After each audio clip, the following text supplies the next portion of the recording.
Welcome back, superstar. This is video 3 in my mini series about how to create a transformational retreat.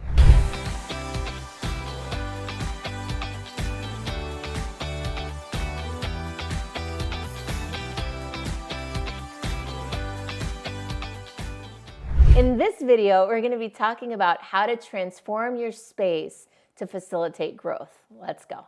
The whole reason to do a retreat in person as opposed to, say, doing something online, is so that you can have a multi-sensory experience and so that people can connect in person, in the flesh. And that means that there has to be a component of your retreat that it involves the physical space, right? So this video is all about how to create that physical space in a way that feeds and fosters transformation and supports what you're up to. Mark my words, okay? You do not have to have a fancy venue to deliver a transformational experience. You do not have to. And in fact, I think it can be counterproductive.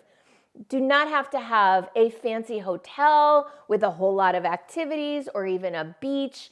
You don't need any of that stuff. I know this for a fact from personal experience because we have held retreats in some of the dingiest places. Not that dingy, but really not fancy. And we've had incredible experiences. I've both attended them, I've facilitated them, my clients have attended and facilitated them. I did a retreat once sleeping in a teepee, in a forest. And it was, uncomfortable, but super wildly transformational. So I just want to be emphatic in telling you, you don't have to spend a whole lot of money on a fancy place in order to deliver massive transformation to people. What makes a retreat experience phenomenal is having a clear intention and theme, which we talked about in video 1 of this series, having a clear arc of transformation, which we talked about in video 2. And by the way, if you didn't watch those, I highly recommend going back and watching those. And doing what I'm going to talk about here, creating a beautifully supportive space. And again, beautifully supportive doesn't necessarily mean expensive. So I'm going to share with you some of my tricks of the trade that I use to gussy up a space, even a dingy one, and turn it into something fabulous. So the first thing is looking at how will you be gathering.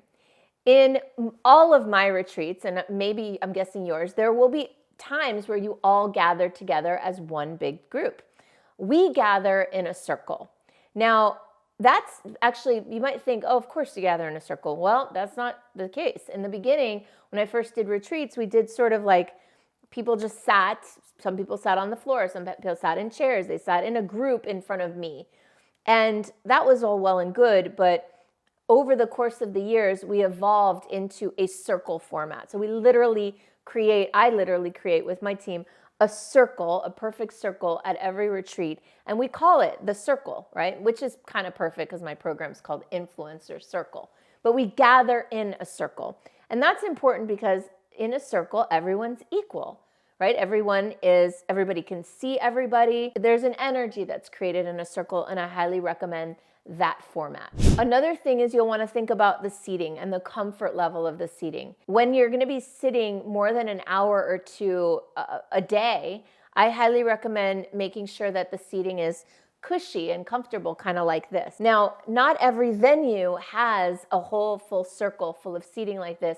So this is something you might want to invest in. We invested in something called back jacks. These are chairs that sit on the floor, but they're very cushy and comfortable, and you can move them up and down. They recline, right? So we use back jacks because they lay flat, and we can use them for breath work and things like that. And they also sit up, so we can use them for sitting in circle. Think about your seating and make sure that it's comfortable. In terms of decorations and ambiance, one of the best things that you can do, and the cheapest, is just playing with your lighting.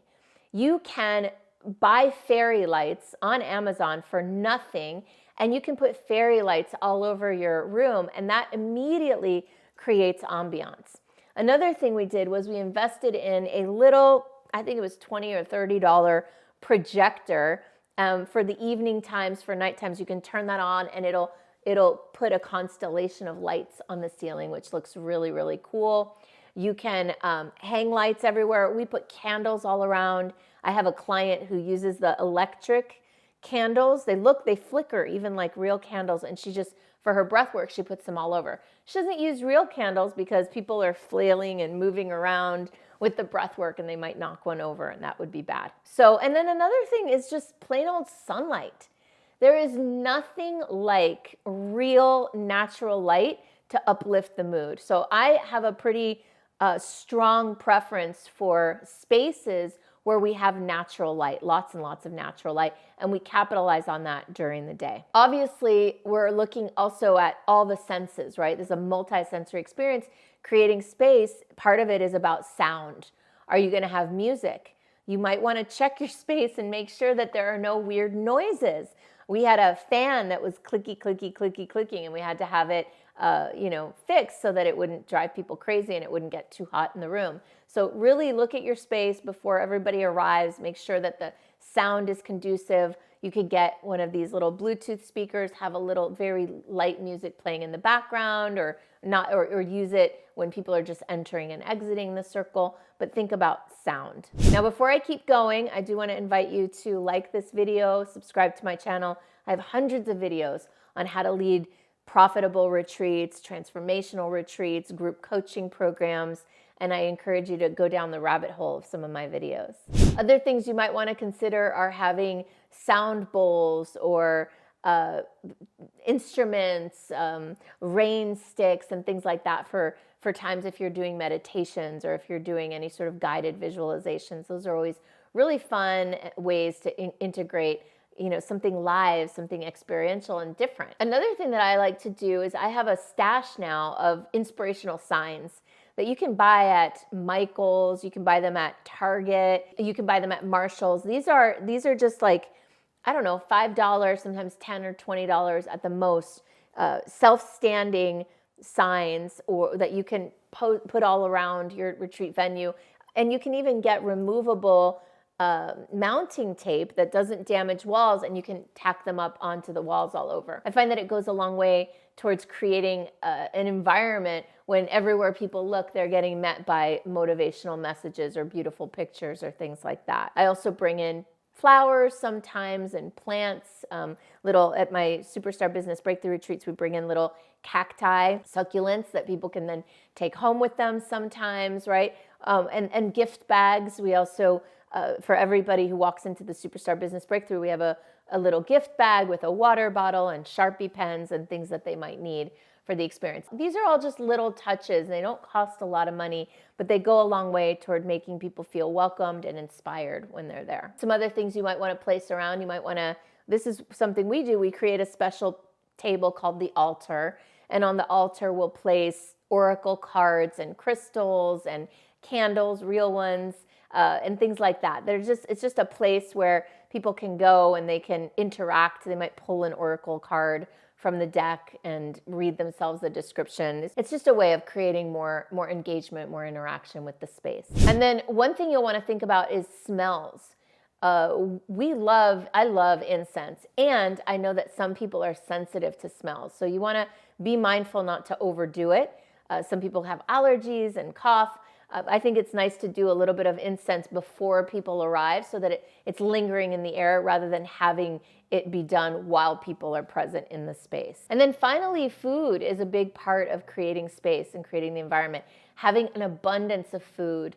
You'd be amazed. What I've discovered is that there are a lot of people who have had scarcity in the past of food, and it's such a feeling of being welcome and loved just to have snacks available, just to have an abundance of choices there. You don't want to waste food, be mindful, but just make sure that you have enough food and that you let people feel like they're being nurtured and taken care of. It's important also to take food preferences and allergies into account. We do a survey before our events so that we make sure that we meet people's needs.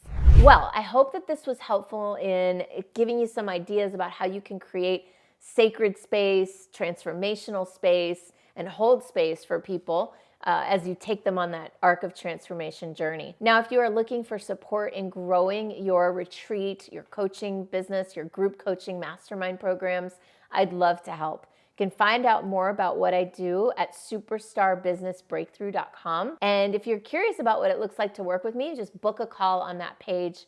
I look forward to connecting with you.